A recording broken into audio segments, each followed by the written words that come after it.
Hi, this is Dennis Sanders, and welcome to this YouTube version of En route, the podcast about notes along the way. I'm trying to start doing some podcasts on YouTube, and it probably helps if you actually see a little bit of video where I'm actually talking instead of just seeing a static image.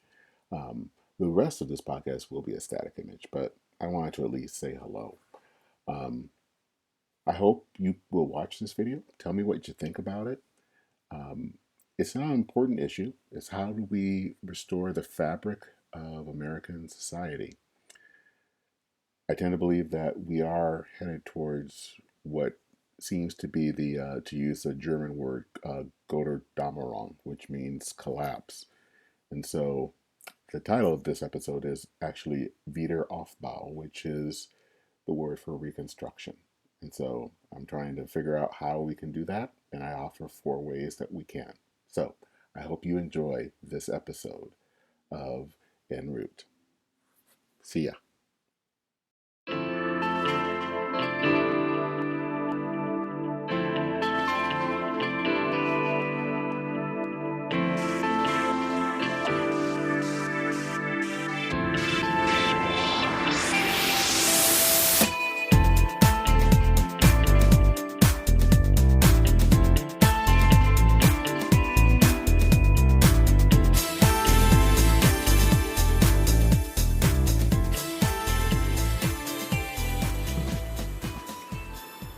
Hello, and welcome to En route, the podcast where we talk about life on the way. I'm Dennis Sanders, and I'm your host. Make sure to visit our website, enroutepodcast.org, where you can subscribe to the show in iTunes, Stitcher, Spotify, Google Podcasts, or via RSS so that you'll never miss a show. And while you're at it, if you found value in this show, we'd appreciate it if you would rate us on iTunes or simply tell a friend about the show. That would help us out too.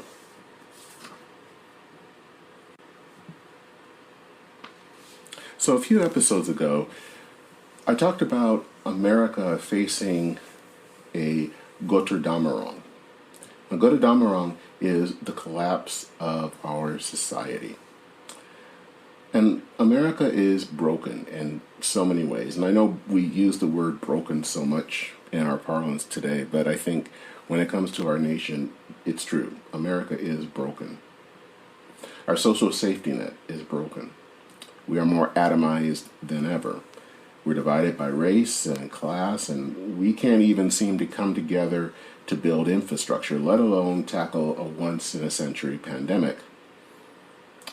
In the latest issue of The Atlantic, writer George Packer talks about how America is actually divided into 4 separate Americas. He talks about Free America, and that's basically the Reagan coalition that was interested more in shrinking government as well as shrinking and loosening other social ties. There's Smart America, a place that is based on the meritocracy and tends to look down on people not like them, especially the working class. There's Real America, which is basically made up of just the white working class. It's suspicious of elites and anyone that's not white. And finally, there is Just America. It's an America that seems to focus on America being a less than perfect society. In fact, to say that it is a very imperfect society and has very little to say on how to fix societal problems, much less why they should be fixed.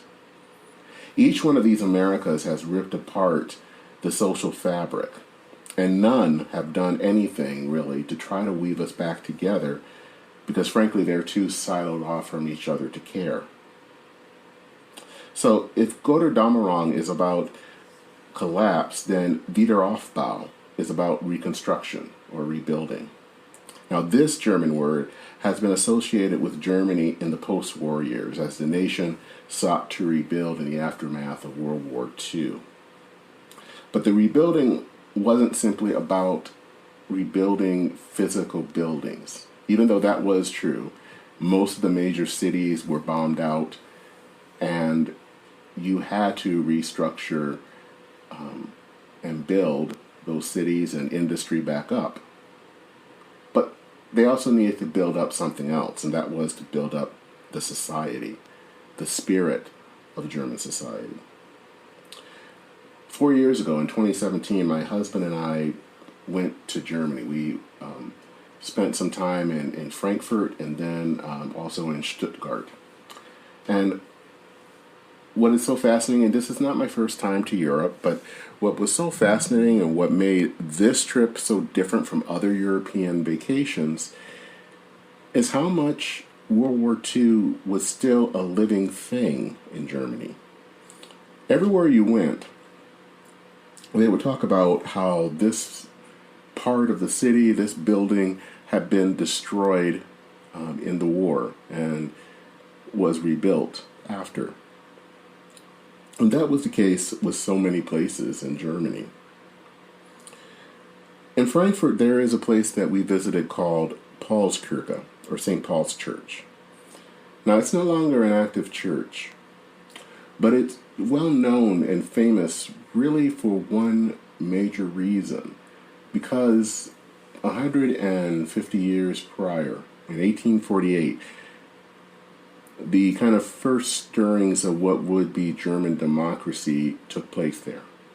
1848, for those of you who don't know, was a year of sweeping revolutions throughout Europe that challenged the old order, and that in most cases was the aristocracy, and really wanted to move and support liberalism. And it was here in Frankfurt that a parliament in what was at that time Prussia was put together. And it met during kind of the liberal spring that was there. And it met at Paulskirche. And so when we go back to just after the war, and remember, Germany is broken. They have been defeated in war. The Allies have bombed their cities. They have surrendered. As they were rebuilding Frankfurt, the mayor, and I believe, and also the people of Frankfurt, wanted Paulskirche to be built first, before anything else, even their own homes. They rebuilt Paulskirche because of what it stood for. It stood for democracy. And after spending decades in a broken society, broken in the aftermath of World War I, broken during the Weimar Republic, broken especially during the Third Reich, they wanted something that was a symbol of hope. And so they wanted Paulskirche to be rebuilt first. It was a way of rededicating themselves to democratic rule. And after living, as I said, for so many years in this broken society, they wanted a living symbol of Wiederaufbau. America is not Nazi Germany, so I need to stress that before anyone starts to think I'm saying that this is Nazi Germany. We're not even post-war Germany. But something about us, something about our society is broken. We are torn apart. And the thing is, how do we put ourselves back together? There aren't any easy answers, but I came up with 4 suggestions. And look, I'm not anyone special, but I am an American, and I am concerned about what I see in our society. So this is my attempt to try to put some things together that might help bring our country back together. So here are the 4 things. The first is that we need to rebuild civility. This is controversial because these days it is really hard to talk about civility without people misunderstanding what we're talking about. It's become so common in our society today to think of civility as nothing more than a tool of oppression or a way of shutting people up. Or it's about being nice. And especially these days, no one wants to be nice. But civility isn't trying to be nice. It's not trying to oppress. It's not trying to obfuscate issues. Civility really is treating those that we disagree with as human beings that are worthy of respect instead of people who are evil that must be taken out. If you look at Fox News, if you look at MSNBC, the thing that I don't like about either of those channels and why I think they do great harm in our society is because, well, one, the news that happens on those channels are highly suspect, but they're more interested about riling up their side more than anything else. What they're interested in is really talking about how the other side is bad and how they're evil. And so that's kind of their main goal, is to do that. And of course, it works. You get people who come and they watch because it reaffirms what they already know. And I think that those things like that have helped to drive down civility. But it's not simply just television. And, these days everyone wants to blame social media. We will talk about all algorithms and how they are designed towards conflict, and that's what has made us so uncivil. But the fact is, we have had a problem with civility long before Twitter or Facebook came on the scene. It doesn't mean that those two are blameless, but they simply accelerated what was already there. We have to find ways for our institutions to be able to be places where discussion is fostered, but also where respect is fostered. Somewhere in our life we have learned not to respect other people who are different from us, whether it's that they have a different opinion or are just different. We don't know how to do that. And we need to have places where we can learn civility. Maybe it's not too far off to say that it's, the word civility and the other word civic are very much related. That civility has a public function. It's not about simply being nice, but it is about bringing together as a society. Because if you don't have a society that is knitted together in some way, it doesn't mean universal agreement. But if you don't have something where people can see each other with respect, that makes democracy difficult to maintain. I think the second thing that we need to do is to bring back the common good. Now, I'm on the center right, and somewhere at some point we don't like to hear the word common good. That has scared us because we tend to think that anything that talks about common good is some kind of communist plot. However, and also though I do need to add this important caveat, there have been people on the right that are bringing up the common good. But mostly those people are people who have maybe seen the movement of Donald Trump and saw it as a way to bring back their own kind of sense of what they think how society should run. There are people like the Catholic integralists, led by people like Patrick Deneen and Adrian Vermeule, who talk about common good, but common good there is not about looking beyond your own interest towards the interest of others. It's really a sense of conformity. It's really a sense of everyone should think the same way, everyone should do things the same way. And that's not what the common good should be about. The common good should be about looking at the wider picture, not just looking at our own picture. And maybe the best way that I can put this to an example is to talk about Penn Station in New York.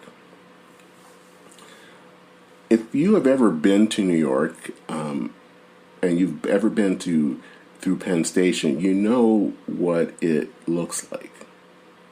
Now, Penn Station years ago, at the turn of the last century, a building was built. It was a very beautiful building for the main station in the city. Unfortunately, that building was torn down in the 1960s, and in its place was built a station that was built underground. And it was not much to look at. You get off the train, and it's kind of dingy. It feels like you stepped into 1976 in New York. And I don't mean that in a good way. And so there have been over the years a move to rebuild and repair and help Penn Station have a new look. And there is an article I will put in the show notes that tells you a little bit about that process, but also it begins with an interesting story that in some ways talks about and sums up America right now. But they wanted to build a train hall that was kind of almost like a terminal where people can come in, they would get ticketing, and then have stairs that would go to the train. It took nearly 30 years for that to get built. To understand why it took so long, you have to go back to the 1970s. And there were great efforts through government to really make sure that when big infrastructure projects were being built, that people's voices were being heard. Because there were people like Robert Moses, the great who's been called the master builder. He built a lot of public works projects. He would build projects, and they were beautiful projects, but they always came at a cost in some ways, because they would sometimes build over people's houses and neighborhoods, and all those places were literally plowed under for his projects to be built. Add in how many freeways that were built into cities usually were built over African American neighborhoods. That is something I've talked about here in Minnesota. A black neighborhood in St. Paul, Rondo, was basically destroyed to put in Interstate 94. So there were, people's hearts were in the right places. They wanted to make sure that these projects were built with some sense of care. But as it always happens, what was intended was not how it turned out. Different groups with different interests now were able, because of the changes, to come in to block the process. There was no sense in making sure voices were heard. It was simply to block things. And Penn Station was just one example. In fact, they wanted to use the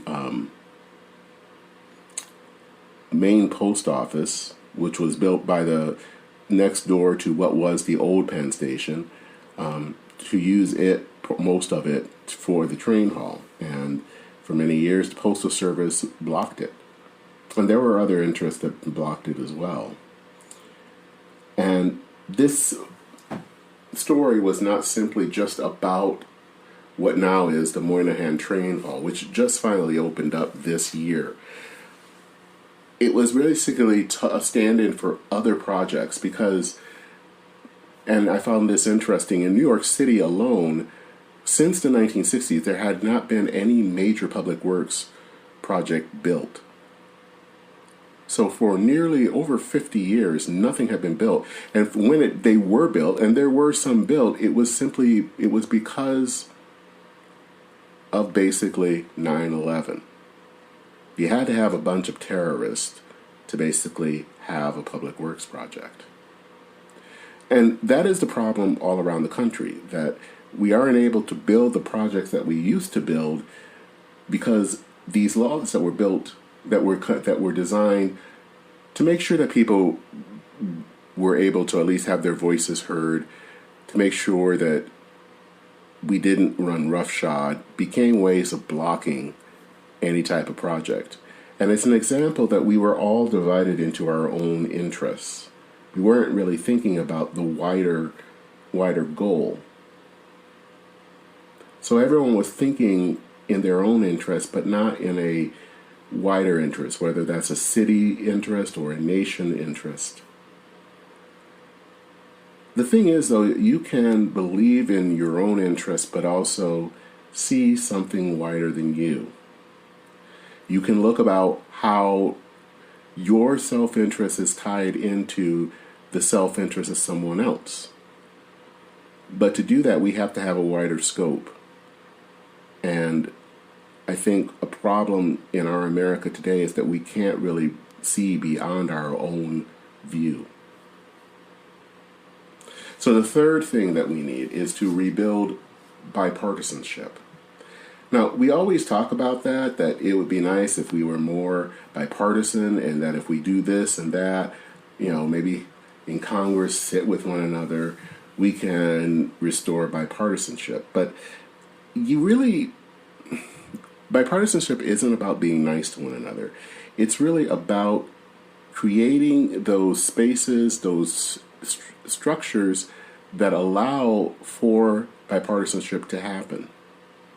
The reason in the 1950s, 60s, and 70s there was more bipartisanship than there has been in recent years is because there were certain things that happened and certain structures that made it possible. Obviously, the most obvious one is is World War II. Many of the people who came in and to serve in Congress after World War II were people who served in the army or in the military. So they all had a common goal, a shared purpose. And so they didn't look at each other as liberals and conservatives. They looked at each other as fellow Americans. The second thing is that many of the legislators lived in D.C., and so they were able to build, to buy homes, and in this case, back then, because it was mostly men, their wives got together.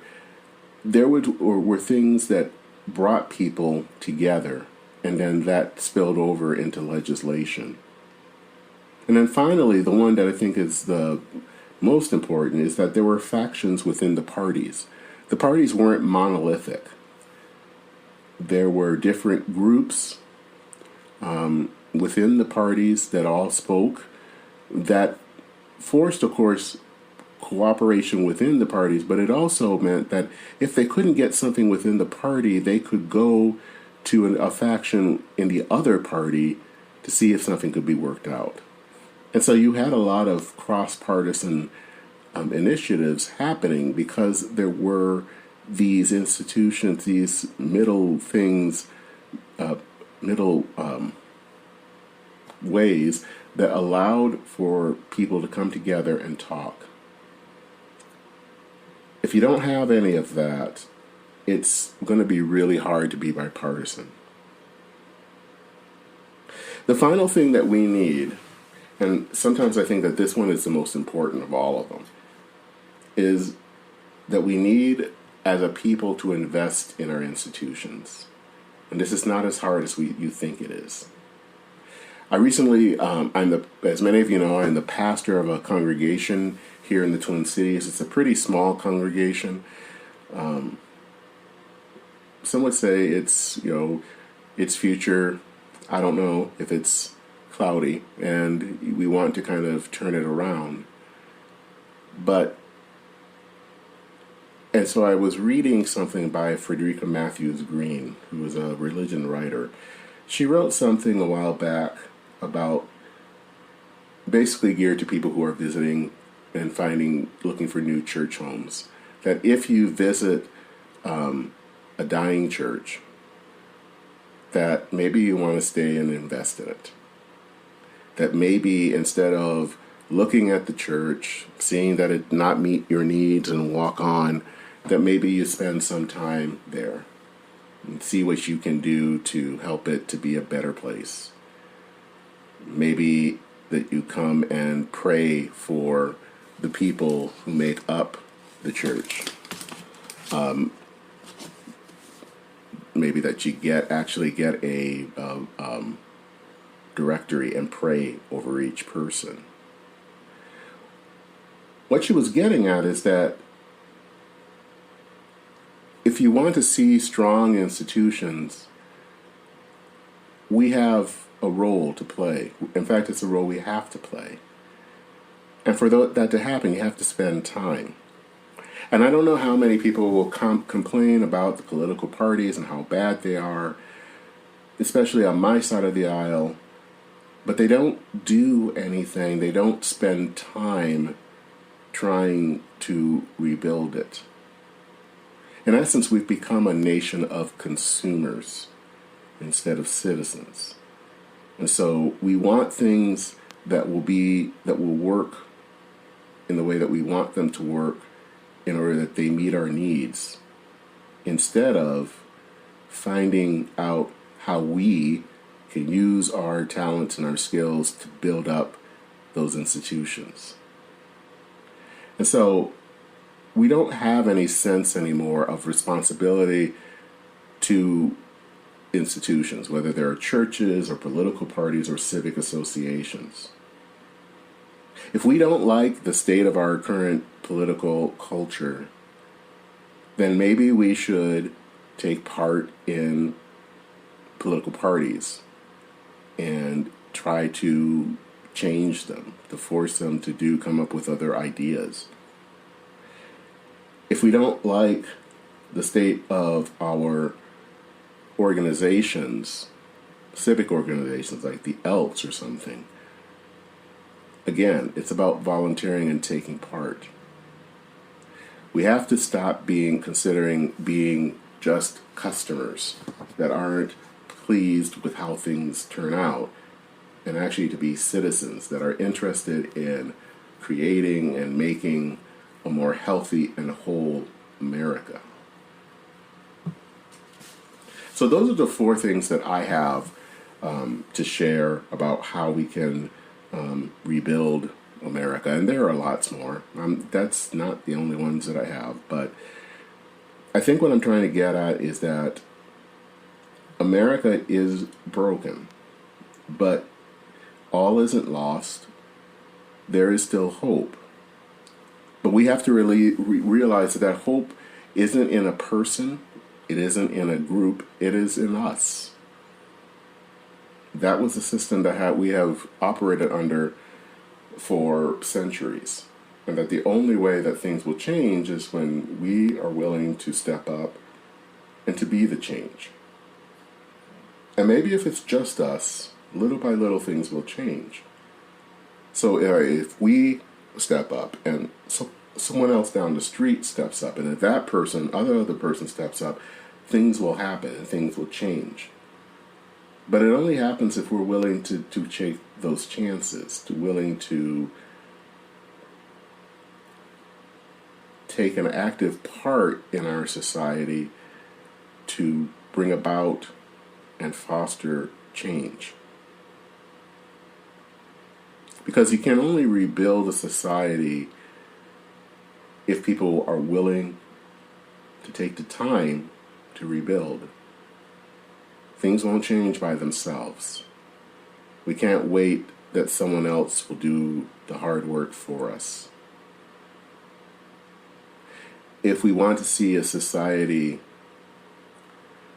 where there is liberty and justice for all, we also have to be a society that believes that together we must provide for the common defense, promote the general welfare, and secure the blessings of liberty to ourselves and our posterity. So I wanted to give one quick shout out about Juneteenth. I'm recording this on June 19th, which is Juneteenth, and this is the first holiday when it is a national federal holiday. I think that that's important. It's interesting that there has been, of course, some pushback, of course, from the same usual people about this. There's been some talk that somehow this will take away from July 4th. But the reality is, Juneteenth isn't taking away from July 4th. I think it fulfills July 4th. This isn't a holiday simply for African Americans. It's not simply a holiday for the woke. It's a holiday for America.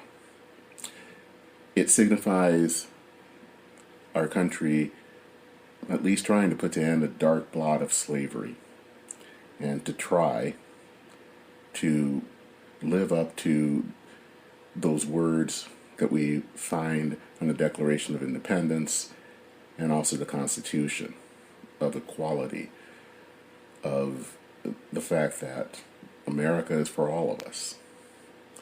No, we're not necessarily perfect. We haven't yet banished every form of inequality. But Juneteenth signified that we moved forward, that we were willing to try to better live out who we are as Americans. The 4th of July, of course, is one of my favorite holidays because, of course, again, because of all the values that it represents. Juneteenth doesn't take away from that. It actually makes it more real. Of course, it's more personal for me as an African American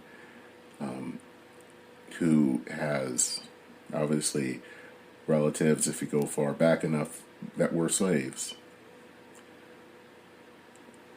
And so the fact that this symbolizes their freedom matters. But it isn't a holiday just for African Americans. It is a holiday for all of us. And it's also a way to spur us on so that we can be a nation that can truly live up to those words that are found in the Pledge of Allegiance. That we can be a nation that is indivisible, with liberty, and with justice for all. America, in many ways, is always a work in progress. We have never really been someone that comes out all perfect. And in some ways, I think that's good. Because no nation is perfect. No nation is complete. We are always working towards being better, being more whole, to truly be that city on a shining hill. We're not totally there yet, but we're close. And the fact that this holiday is now a holiday for everyone brings us one step closer. With that, I conclude this episode of En Route. Thank you for listening. Again, if you are, please go to our website, enroutepodcast.org. There you can either listen. You can listen to the podcast on our website, but even better, click on one of the subscribe buttons to the different services, whether it's iTunes, Apple Podcasts, Stitcher, Spotify, excuse me, Google Podcasts, or RSS, and subscribe so that you won't miss a show. And also, please consider leaving a rating if you find this show has been valuable. If you have any questions, feel free to leave a message. Again, you can do that at our website. My name is Dennis Sanders. I hope that you enjoyed this episode of En Route, where we talk about life along the way. My name is Dennis Sanders. Take care and Godspeed.